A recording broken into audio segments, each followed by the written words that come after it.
Vote পরবর্তী হিংসাপ্রবণ এলাকা পরিদর্শনে বৃহস্পতিবার উত্তরবঙ্গ সফরে যান রাজ্যপাল জগদীপ ধনকর। কোচবিহার জেলার বিভিন্ন গ্রামে গিয়ে হিংসাপ্রবণ এলাকা ঘুরেও দেখেন তিনি। শুক্রবার সকালে কোচবিহার থেকে শিলিগুড়ি গেস্ট হাউসে পৌঁছন তিনি। রাজ্যের বর্তমান পরিস্থিতি সম্বন্ধে এক সাংবাদিক বৈঠকও করেন তিনি। কি বললেন এই বিষয়ে রাজ্যপাল, শুনবো সেটাই।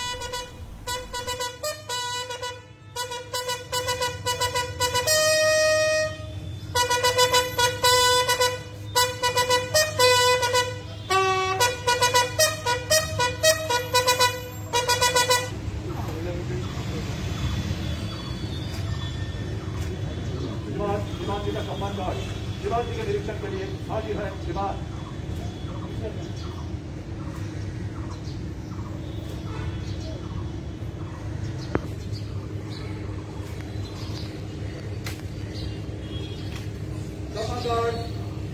बदल शर्ट करेगा, बदल shirt.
And I am one of you. I have so much personal connect with the members of the media in Siliguri that I have chosen to be here.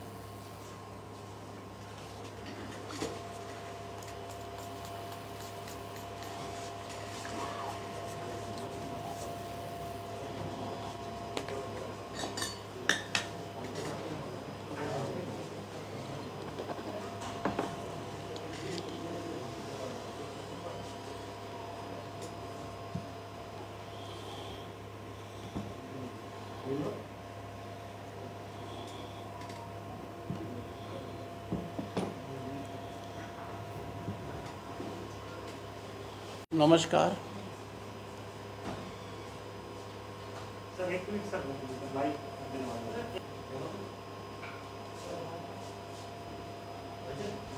There was election in 4 states and 1 union territory.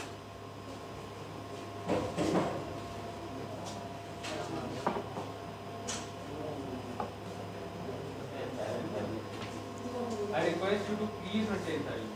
Please. Sir, humble request, please maintain silence. Friends of the media, 4 राज्यों में चुनाव था, 1 union territory में चुनाव था। आसाम में सत्ता continue की गई, तमिलनाडु में बदलाव हुआ, पर पश्चिम बंगाल के अलावा कहीं वायलेंस नहीं हुआ। पश्चिम बंगाल रक्त रंजित रहा। 2 मई के बाद, 1 सेकेंड आप रुक सकते हैं क्या भाई?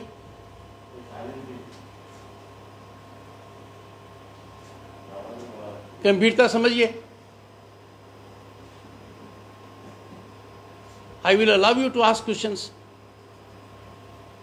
You are a very responsible part of the society. You are the 4th pillar of democracy. If I can't persuade you, surely I can't impact anyone else.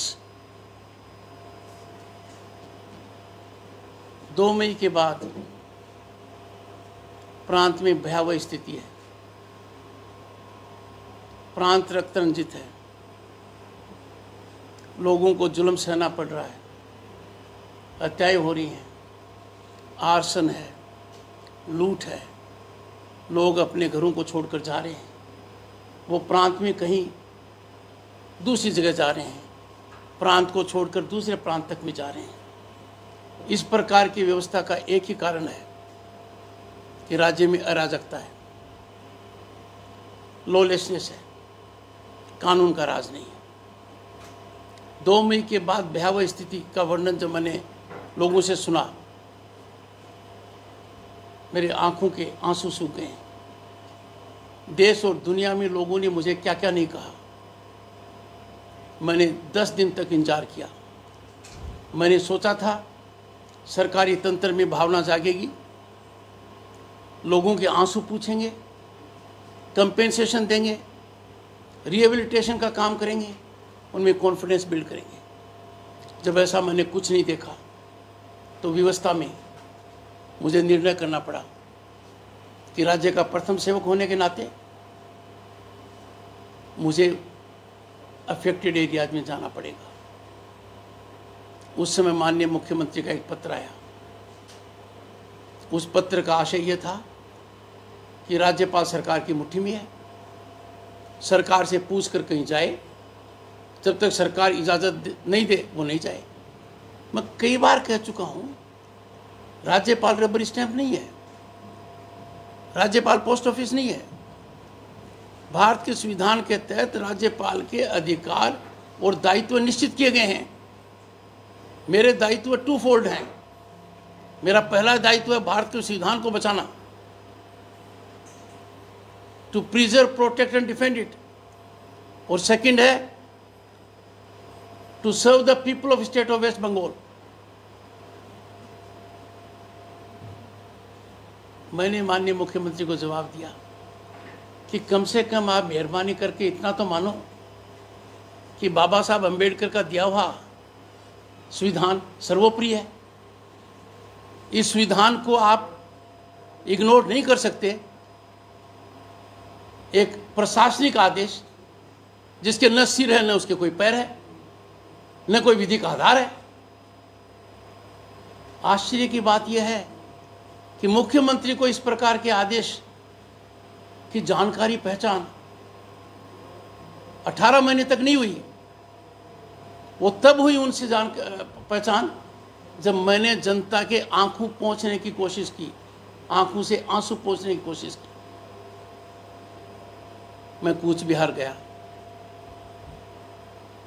Helicopter से उतरते ही मैं लगातार शाम के 6:30 बजे तक उन सब स्थानों पर गया। मेरा आंकलन गलत था। जो स्थिति मैंने सोची थी उससे ज़्यादा भयानक थी, ज़्यादा भयावह था। आप समझ सकते हैं राज्यपाल पर क्या बीती होगी जब एक बच्ची कहती है हमने तो झंडा भी लगा लिया फिर भी राहत नहीं मिली, वो फिर आएंगे, आप आ गए तो निश्चित रूप से आएंगे। एक वृद्ध महिला के आंसू नहीं रुक रहे थे। उन्होंने कहा पोती की शादी के लिए जो इकट्ठा किया था सब लूट ले गए। लोगों के घर किस तरीके से बर्बाद हुए हैं, व्यापारी संस्थानों का क्या हाल किया गया है। जो सामान थे बेपरवाह होकर लूट कर ले गए, जो बचा उसको डिस्ट्रॉय कर गए। जो कुछ मैंने कहा है it is not directed to individuals, it is directed to a block known as media. क्योंकि मैं जानता हूं जो आप लोग यहाँ पर हैं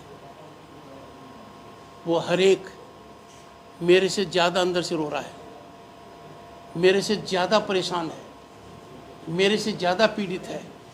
और मैं ये भी जानता हूँ आपके हाथ पांव बंधे हुए हैं। थोड़ा रस्सियाँ खोलिए, आगे बढ़िए। ये मेरी लगातार बढ़ते जा रहा है, लेकिन बंगाल गवर्नमेंट का जो रोल निभा रहा है बंगाल गवर्नमेंट, वो क्या कीजिए? नहीं, प्रश्न को स्पष्ट कीजिए। कोविड का कारण से एक्टिव पेशेंट का संख्या बढ़ते जा रहा है, रेगुलर बढ़ रहा है, चिंता का विषय है। चिंता का विषय है। बंगाल गवर्नमेंट का रोल प्ले कर रहा है अभी का टाइम पे, वो क्या सही है? देखिए, एक तो मैं आपको बता दूं कोविड की लड़ाई में कोई भी नहीं चाहता कि कोविड बढ़े। कोई व्यक्ति हो, कोई परिवार का सदस्य हो, या सरकार हो, केंद्र हो, राज्य हो। ये मानना कि राज्य सरकार जो करना है वो नहीं कर रही, ऐसा मैं नहीं मानता।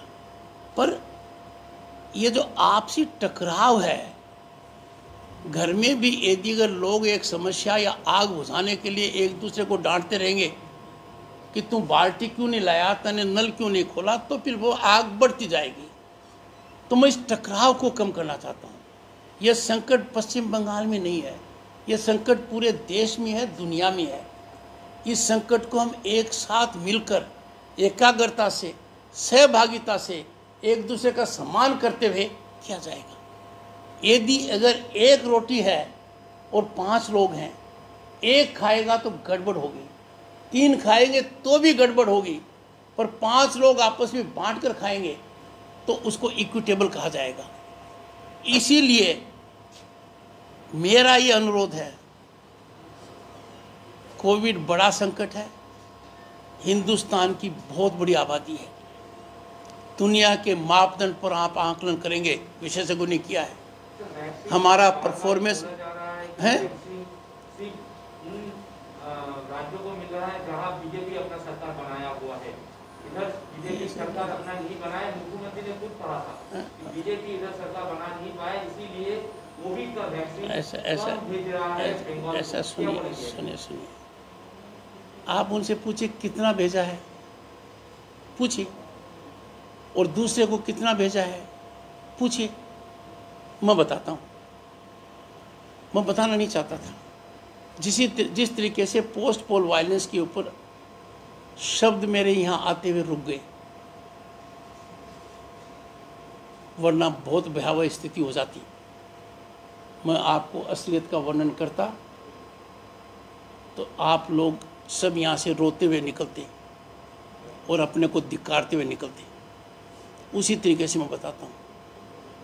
मैंने चीफ सेक्रेटरी और हेल्थ सेक्रेटरी को कहा कि आप कहते हैं आपके पास वैक्सीन नहीं है, तो क्या मुझे आप कुछ डाटा देंगे? उन्होंने एक डाटा दिया और लिखित में दिया, और उन्होंने कहा कि हम रोज़ाना 3 लाख वैक्सीन लगा सकते हैं। वो मैंने अलग रख दिया। एक दिन बाद मैंने उनसे पूछा, क्या मुझे ये बताइए कि आपने वैक्सीन दैनिक आधार पर पिछले 7 दिन में कितने लगाए? जो दावा करते थे 3 लाख का, वो 58,000 निकला। पर आप लोगों ने उसको छापा नहीं। फिर मैंने पूछा, क्या कोई दिन ऐसा निकला जिस दिन आपके पास वैक्सीन नहीं रहा? आप समझ रहे हो मेरी बात है कि क्या कोई दिन ऐसा निकला जिस दिन आपके पास वैक्सीन नहीं रहा? ऐसा दिन नहीं निकला। नंबर 1। नंबर 2, हम देश को ऐसे नहीं बांट सकते। जहाँ जितनी ज़्यादा समस्या है, यदि अगर पश्चिम बंगाल में समस्या ज़्यादा गंभीर होगी तो पश्चिम बंगाल को उत्तर प्रदेश से ज़्यादा मिलेगा। इसका मापदंड बदनीयती से नहीं किया जाता है, इसका मापदंड बहुत ही रैशनल तरीके पर किया जाता है। पर उनको समझ में ये बात कम आएगी जो सरकार को विज्ञापन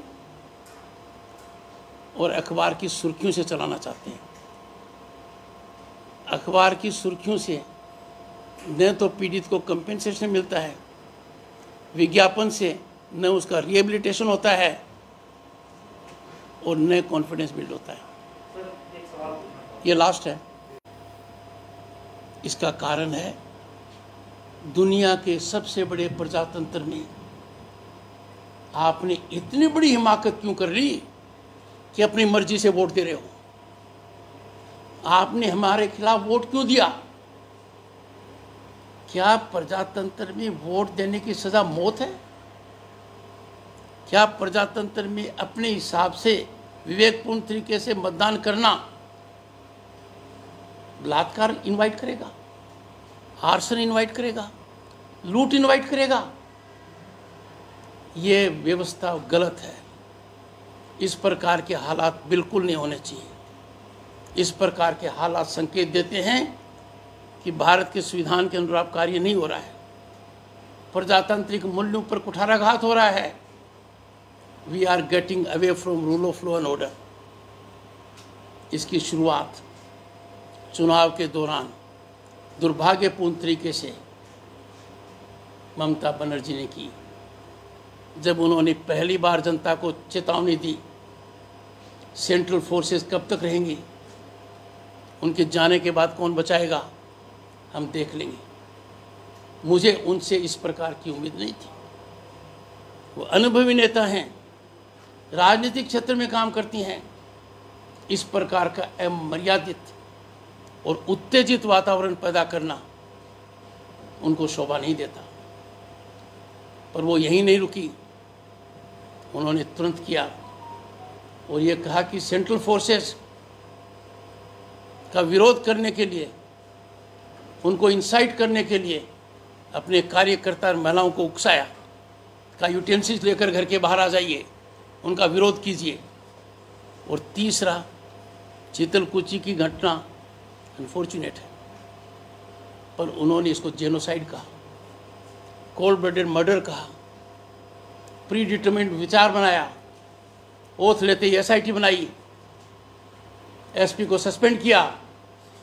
मैं पूछना चाहता हूं माननीय मुख्यमंत्री से, जब पूरा प्रांत जल रहा है, आपको क्या इनके अलावा कुछ नहीं दिखा? आपको किसी के आंसू नहीं दिखे, किसी का दर्द नहीं दिखा, जलते हुए मकान नहीं दिखे, घर छोड़ते हुए व्यक्ति नहीं दिखे, बलात्कार से पीड़ित लड़कियां नहीं दिखी? अब एक नई समस्या आ गई, लोगों से एक्सटॉर्शन टैक्स मांगा जा रहा है, घर में रहने के लिए, व्यापार करने के लिए।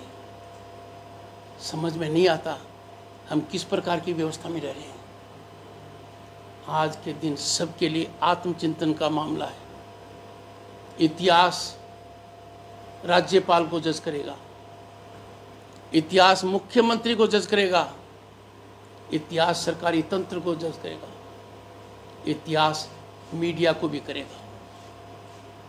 मेरे मन पर क्या गुजरती होगी जब मुख्यमंत्री के उस पत्र को जो कहता है कि संविधान से ऊपर एक प्रशासनिक आदेश है, और मेरे जवाब का कहीं कुछ नजर नहीं आता है। आप लोग कैसे इस प्रकार की विकट परिस्थिति में एक नैरेटिव फ्लोट कर सकते हैं? All is well, feel good. Cooch Behar में 8-10 रूलिंग पार्टी के वर्कर्स राज्यपाल का कन्वॉय रोक देते हैं। क्या इससे भयानक कोई हालात हो सकते हैं? राज्य के हालात ये हैं, जनता पुलिस से डरती है, जनता थाने में जाने से डरती है। जनता कहती है थाने में जाएंगे फरियादी बनकर, वो हमें मुलजिम का टैग दे देंगे, वो हमें मुलजिम का टैग दे देंगे, और जब घर पहुंचेंगे तो रूलिंग पार्टी के हरमट आकर हमको पता नहीं क्या क्या यातनाएं देंगे। और पुलिस का क्या हाल है?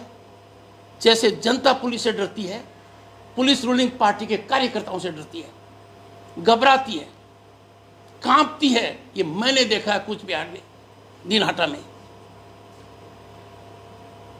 1 दर्जन से कम लोग इस प्रकार का वातावरण पैदा कर दें।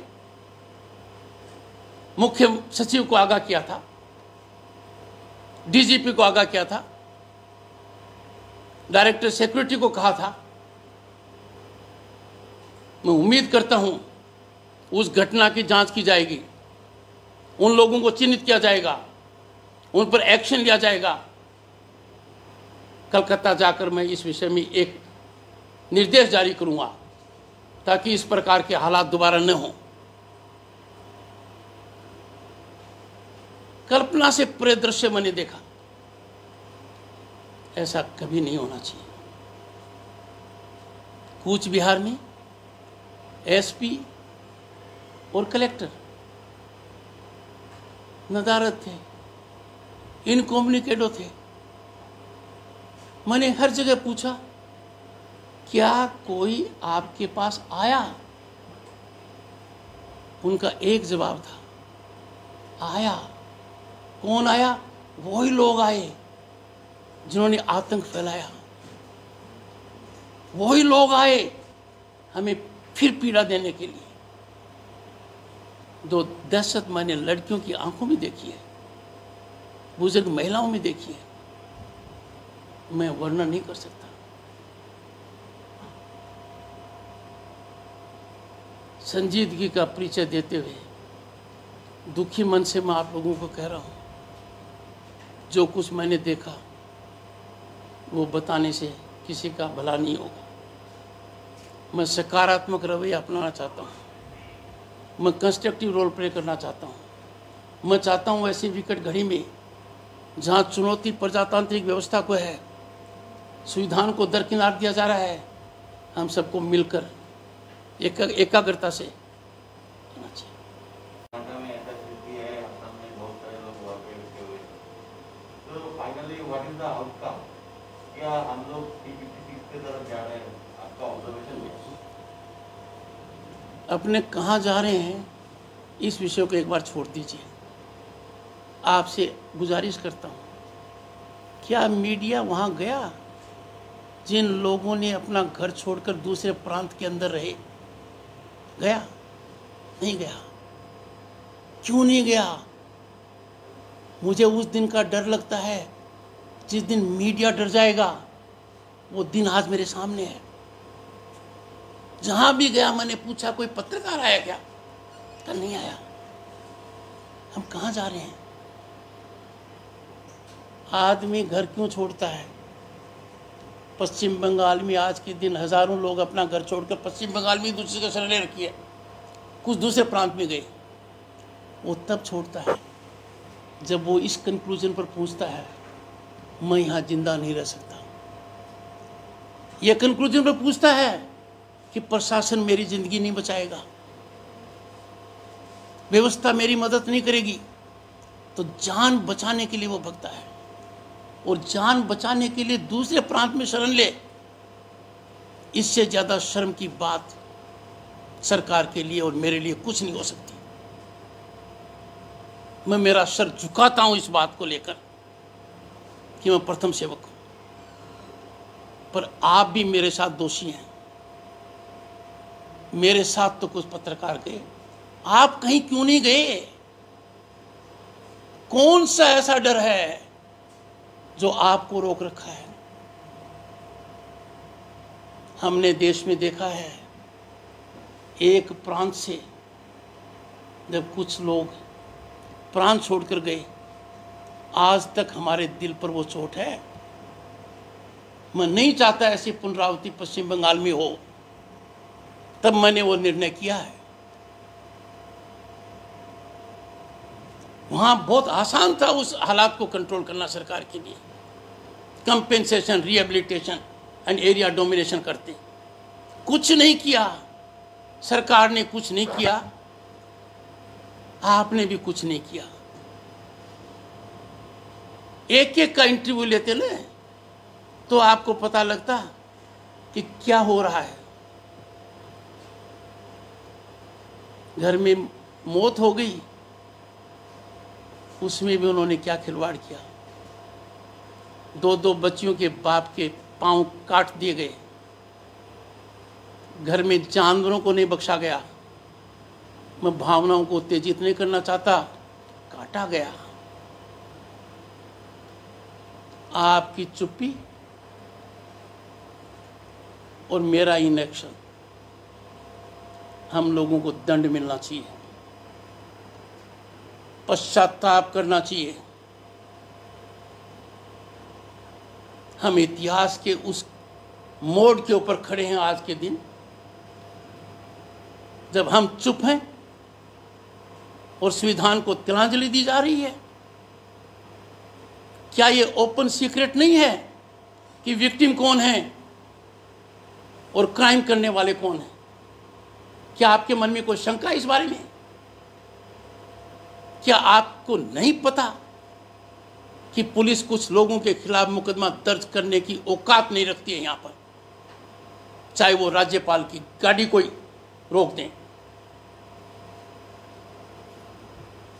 जब मैं माननीय मुख्यमंत्री से SSKM हॉस्पिटल में मिलने गया था, जब उनके चोट लग गई थी, वो नंदीग्राम से सीधी आई। एक दुराचरण किसी व्यक्ति ने किया, राज्य की पुलिस को मुकदमा दर्ज करने में 5 दिन लग गए।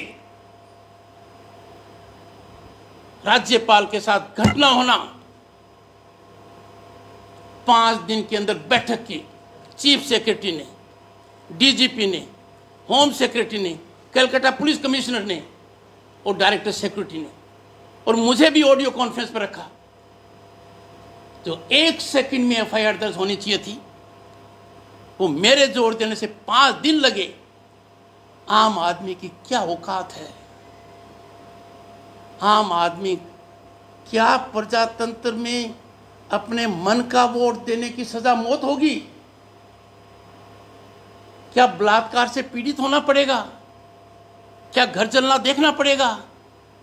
क्या व्यापार का एक्सटॉर्शन टैक्स देना पड़ेगा?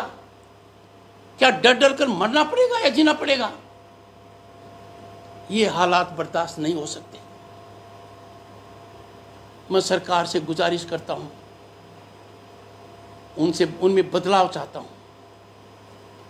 सकारात्मक रवैया चाहता हूं, कन्फ्रंटेशन को त्यागने के लिए कहूंगा, वरना हम बहुत गलत दिशा में जा रहे हैं। इतनी गलत दिशा में जा रहे हैं कि वहां से वापस लौटना बहुत मुश्किल हो जाएगा। ऐसा नहीं होना चाहिए।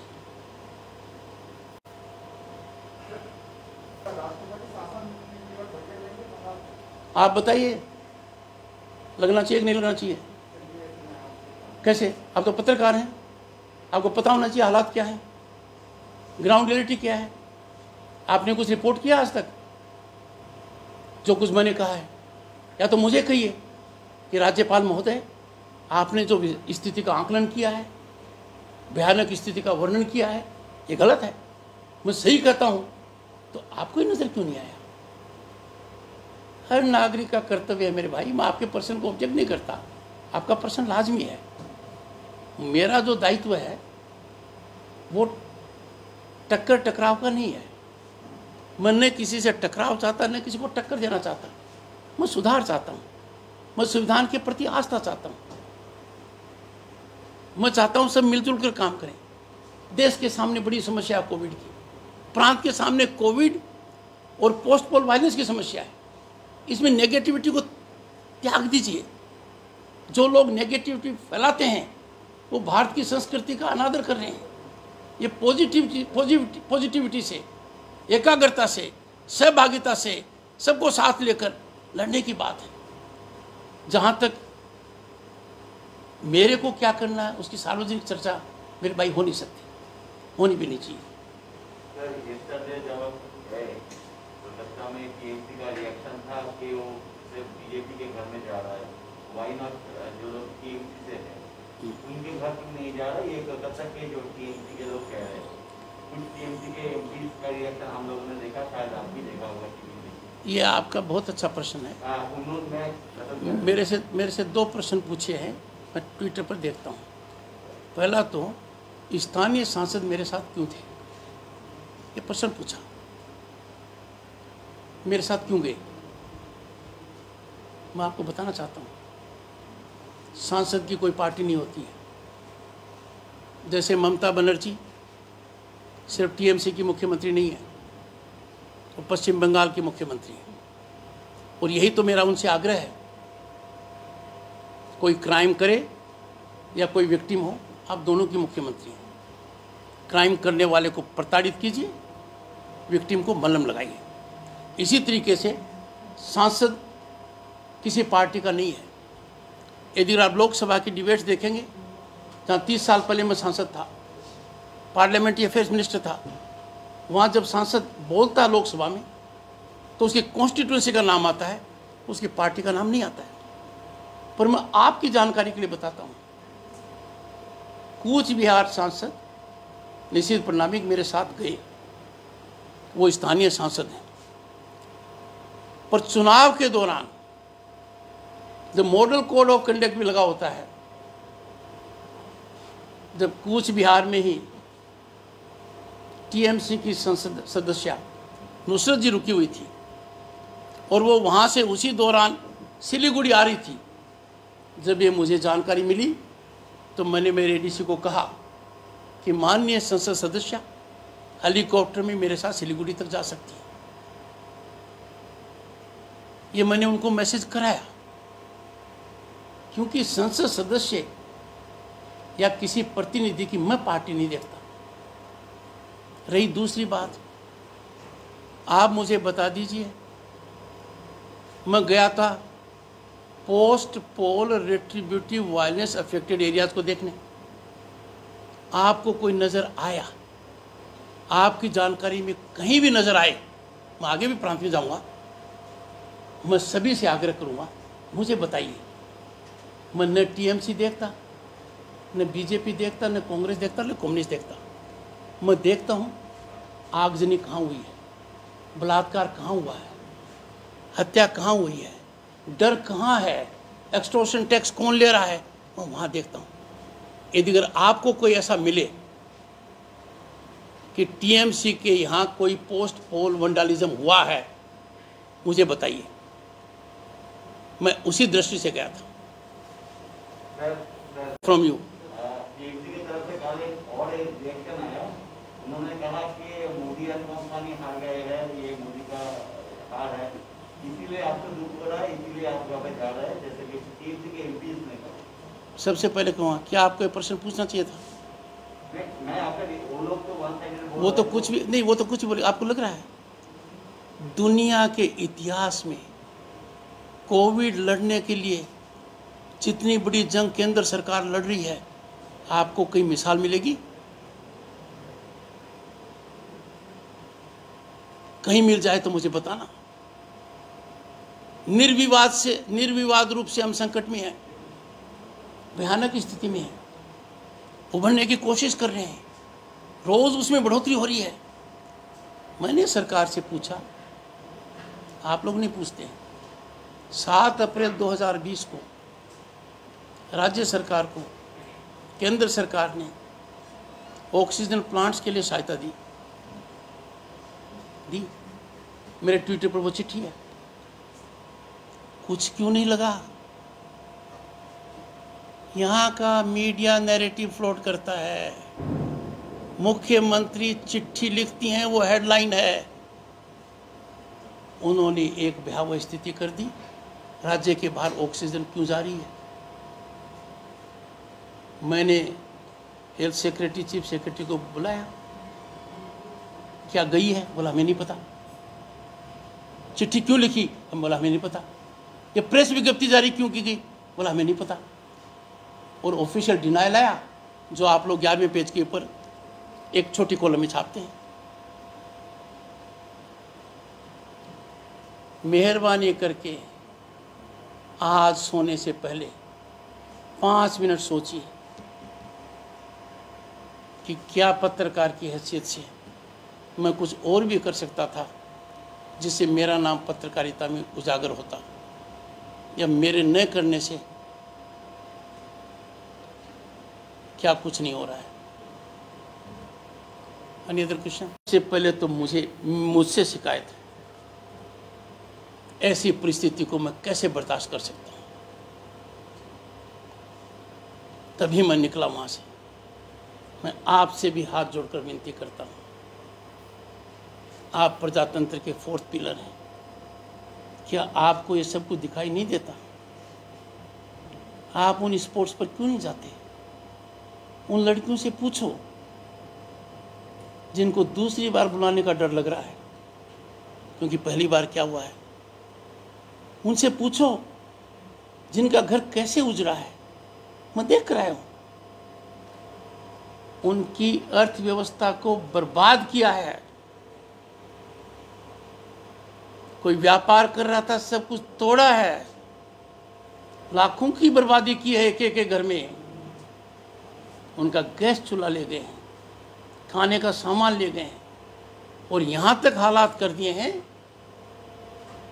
कि जहां जहां मैं गया वहां वहां एक बात कही उन्होंने, अब हमें कौन बचाएगा।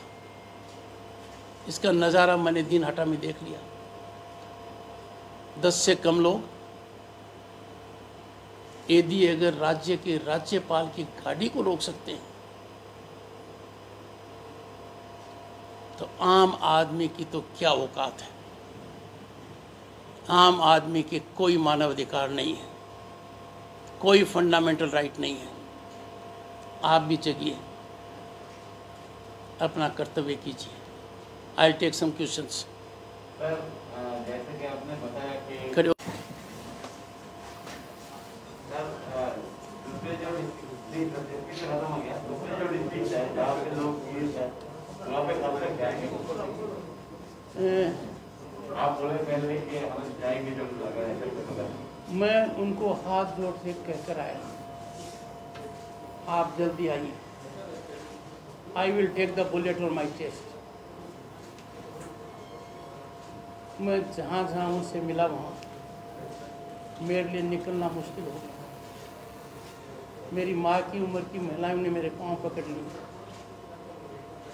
बहन बेटियों की उम्र की महिलाएं, उनके आंसू नहीं रुक रहे थे। वो जो कह रहे थे मेरे कान पक गए। फिर भी मैंने कहा भाई जाकर मुख्यमंत्री से चर्चा करूंगा। दिल्ली को रिपोर्ट देंगे? दिल्ली को दूं या नहीं दूं सार्वजनिक विषय नहीं है, पर मुख्यमंत्री से मिलूंगा, उनको आग्रह करूंगा, विनती करूंगा कि आप अपना दिल पसीजिए। पूछूंगा माननीय मुख्यमंत्री जी, महिला होते हुए आपने एक भी कठोर बयान क्यों जारी नहीं किया? आपने क्यों यह संदेश नहीं दिया प्रशासन को, कलेक्टर एसपी को, बर्खास्त हो जाओगे वायलेंस नहीं रुका तो, रिहेबिलिटेट नहीं किया तो, कंपेंसेशन नहीं किया तो? क्यों आप कहीं कहाँ नहीं गई? क्यों आपने किसी को क्यों नहीं भेजा? क्यों आपने ये छूट दे दी गुंडागिर्दी करने की? क्यों ऐसा आतंक का वातावरण कर दिया? क्यों समाज को वर्टिकली बांट दिया? क्यों प्रजातंत्र के ऊपर इतनी बड़ी तलवार चल रही है कि वोट की कीमत इतनी भयावह हो जाए कि आदमी का गला ही अलग हट जाए?